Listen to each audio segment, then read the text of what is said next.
morning everyone. Ayan, 11:51 na. Maliliit na rin ako sa aking trabaho. Dahil medyo masama yung pakiramdam at late na nagising. Hindi ko alam kung may tinulog pa ba tayo. Pero meron naman kasi ayan, kahit nag-grind tayo, ayan, wag natin pa rin pabayaan yung sarili natin kasi kailangan alagaan pa rin natin yung sarili natin kahit marami tayong ginagawa. Oo, kailangan natin mag-sacrifice sa puyat, sa hassle, para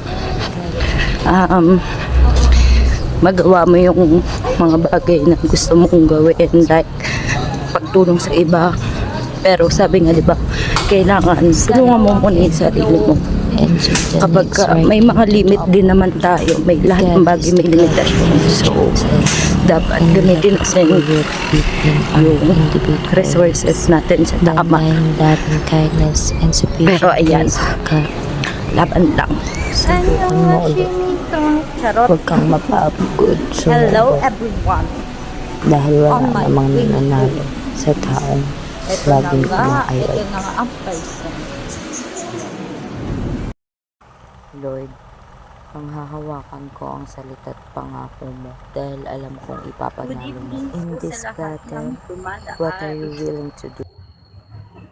Good evening Dumaan lang sila. everyone. Kaya nga po, ganyan naman talaga sila eh. Dumadaan lang sila.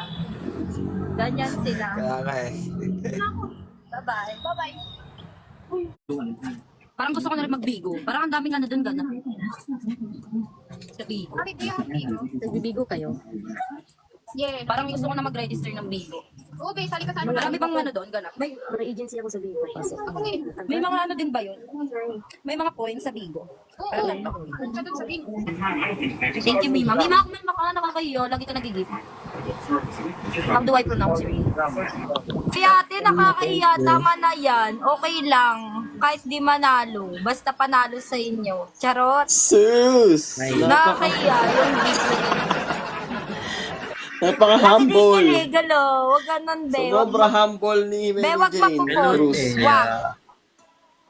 Kasi pag napupol, sa akin balik eh. Ako rin yung nahihirapan eh. Diba? Magpapapol Binabalikan mo kayo, ba? tapos di nyo kayang panindigan. Hindi ka- Matagal kayo nagla-live na. Nag-isip talaga kayo. Pinakamatagal 4 hours. As of now. I am Lyra. Hello po. Good evening. 4 hours ka nagla-live? Every day? Next question. Next question. Oo. Uy! Tapos gusto natin maging masaya. Wow!